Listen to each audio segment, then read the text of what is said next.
yiyo nje lento. Nobethetha futhi General Nhlanhla Mkhwanazi sedonswa ngapha nangapha. Uva abanye besithi Fezi nanku tatakho, Fezi nanku umuntu wakho, Fezi nanku ubhuti wakho, Fezi nanku tatethu, Fezi izizoncuma. Ibifikile igalelekile ipresident yekhantri. Ayi. Hey South Africans, indaba osuku olukhulu ngithetha nge-30 kaJuni mina. Yabona ithe xa ibekwa istamp nguGeneral Nhlanhla Mkhwanazi into yoba i-South Africans zinelungelo lokumacha, akhonto abangayenza bengamapolisa. Ndathi ayike kuthiwe nje hasikiyazi nja thethile ipresident akekho futhi umuntu uzaphinda mbe ngaphambili.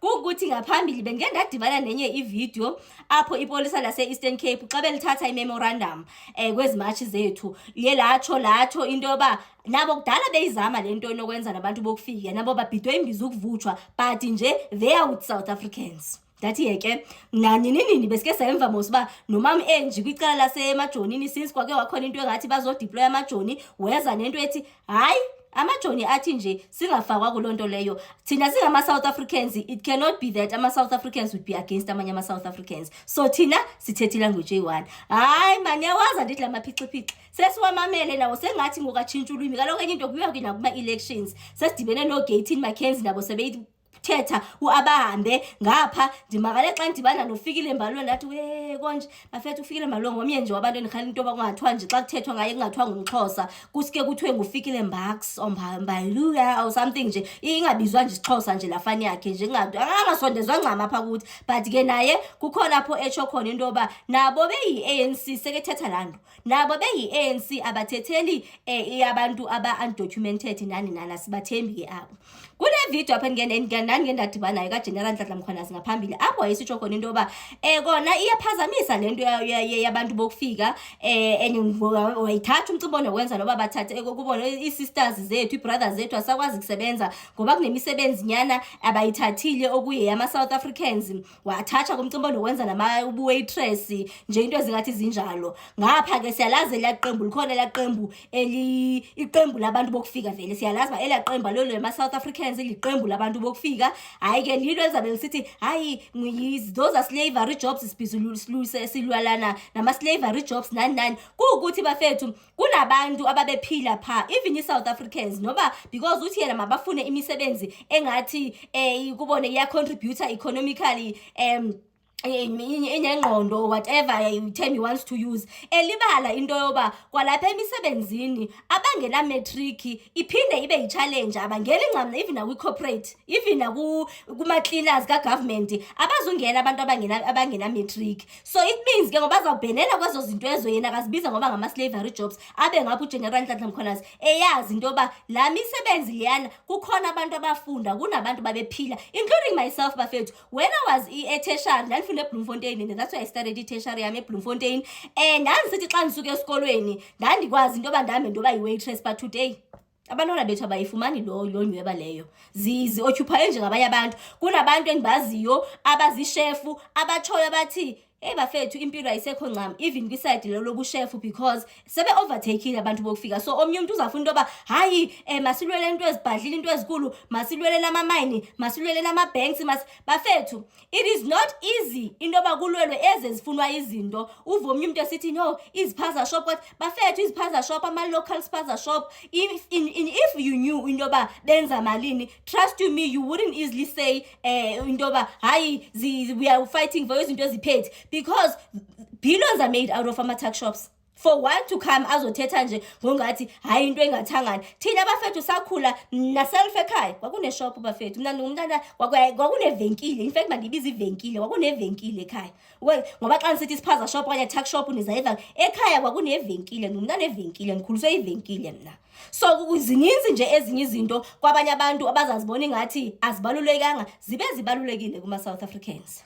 So more or less the main story that I want to touch on or dwell on this video yindaba okwenza nomazwi. Nisakhumbula mosiba kukhona lamazwi oke nje washukumisa nje iSouth Africa okwavakala into ba ukidnetshiwe into yakhona yasolisa abantu bokufika kwaya kwathiwa hayi nanku ufumanekile from apho kwathiwa ubalekiselwe esibhedlele ndayigqibela njaphi into yakhona ondazophinda ndabuya nenye ethi oXolani nophakela umthakathi baphinde bahamba bayombona batsho bathi hayi nokungcunongcunywana ne okay so ngoku at least izanento ephathekayo after ke ngoyihlisise bespende amalanga isister yakhe ya interview ke xa interview isister yakhe isibalisele nje ibalo libonayo baxa uJohn Qomba yazini apha sukimafia ntontoni apha enye uba ngabasizikhulule akekho umuntu ozasikhulula because aba esilindele into bamba basikhulule kanye sikhale babasikhulule ngaba kwabona okubonakala ingathi badle imali ezirong ingathi kwabona nje bapanekile kuyo yonke lento noba befuna ukuphuma ingathi kwabona bahaxwe ngamanzi abangakwazi ukuphuma kuwo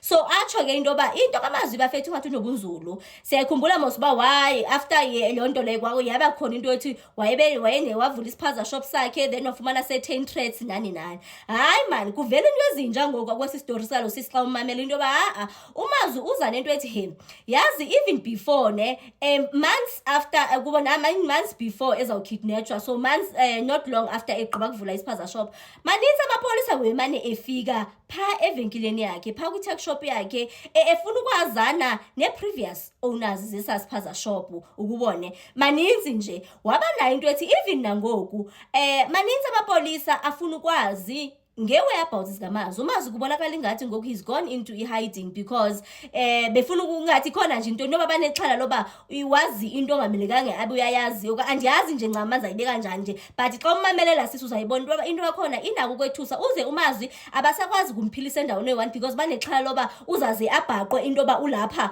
kwam makatshintshe inoba ngoku ulapha kwam kusasa mabathi nowabebemazi ba ukwam angasabi kwam abe kwasiphe nabebemazi ba ukwasiphe akasekho nje kanjalo akasaphili endaweni eyi-1 then kubone ama-aftermath walonto i-trauma vele ngendlela usisakathetha ngayo u-traumatized nje but yona nto engithusayo kuyo yonke lento lena indlela akathetha ngayo usisi lona based on information akayifumana kumazwi ingathi lento inobunzulu bafethu kubonakala ingathi amapolisa wethu angene kakhulu kulento phansi koba noXolani nizakhumbula uba ngike ndayithatha enye ivideo apho ngisitsho khona nisithi uXolani uthe efika le mini futhi uXolani babeyobona yena umazwi bathe befika epolice station pick up into yoba amapolisa waseFosloras awayene meeting nabantu bokufika bayibiza ngongathi stakeholder meeting some sort nje phofu ke njengoba bebhizi befunana nokwazi ama-whereabouts kamazwi iyaxakekisa into yakhona because ingathi i-case yakhona ayisekho even with lamapolisa lawana so nje andiyazi nje bafethu ba izathini into and it means because enye into ingathi ixhala labo kumazwi bebenexhala loba umazwi ingathi usuka kwicala laseKatlehong becingela into yoba uze eFosloras nge-agenda yoba uzotake back umcimbi onokwenza lesiphaza shop ungathi uthunyiwe kuzoqala yena then kuzaya kuye phansi koba eKatlehong bafethu uyekhaya kuseKatlehong ne phansi koba eceleni laseKatlehong akusekho onto my friend aba basekho bafethu bagxothwa into yakhona sayenza nje kancinci ya serious yashuba abasekho eceleni laseKatlehong my friend so uthe xa kefika ngapha yana bamthatha befuna ukwazi ngongathi ngumuntu noba ozoqala la nto yaseKatlehong phofu uthe seke banjiwe xa ngokuseke ngaphandle seke dibanisa shema umntana naye 101 after ngoko bebemthathile ikhona into ethi babembuza into yoba ungubani who are you ngongathi ke noba ngumuntu ophezudlwana based on indlela iSouth Africa siveleza ngqonga ngayo ngathi nje ngumuntu omkhulu into yoba kuba lambuzo ba ungubani wena why kuvele kwaduma ngaka even izitolo zabafowethu ngozivaliwe ngesimanga sakho so ithi lento lena into endiyifundayo ngalento but ndikhalela into ba nabani ayifunde lento uba ngaba singabamba nani South Africans zininzi izinto ezingalunga and like angithetheli phansi kwale qha but this just tells into ba once kwabanjwa ubazwi zadimani South Africans kwanqunga naku mazwi wabuye phila ikhona ipossibility akuninzanga it doesn't often happen into yoba umuntu othunjiwe abuye enabuye phila but nansi yenzeka ngomazwi so yona xa singabamba which is why South Africans nixelele lemigulukudu ye-politicians zithanda ukuseparate zizamane zisebenzisa igama le-tribalism sefuthi ngento abayaziyo into yoba ayikho loo nto leyo qha the main fear bona bayazi into yoba xa singabumbana sidibaneni bafethu even yena urhulumente uyazi ngambhukuqo So uyayifunda ba masisoloko kube khona okwaqhekeka. But apho siya khona South Africans asisajiki. Phambili lapho sisiya khona. In closing, let's talk about the unrest that has been going on in relation to the illegal foreigners. What's your take on that? I think the difficulty that we have, we live in a democratic country, and the constitution protects everyone's right, and the laws that the government passes also gives them those protections. And at times, we'll find, like in this situation, where government came up with a Public Gathering Act, which has got some restrictions in terms of what people may do or may not do. But the courts had ruled that some of these sections of the Act are constitutional.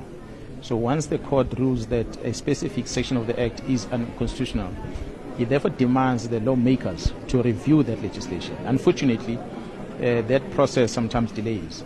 So when people start exercising their rights within the democratic system that we have, people panic.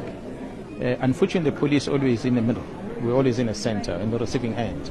And ours is to try and encourage that those that are aggrieved are given a platform by the people that have authority, given a platform to listen to them and be able to address their cries.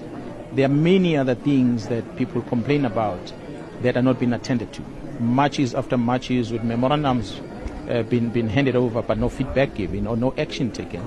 Committees established, and when the dust settles and those committees cease to exist, but problems are not solved. And that leads people to take it back to the streets. Cabanga ukuthi wonke ama restaurant mawuthi uyabheka khona la agcwele bonke bokuhamba bona basebenza khona ema restaurant. Osisi bethu nobhuti bethu abakwazi ukuthola umsebenzi.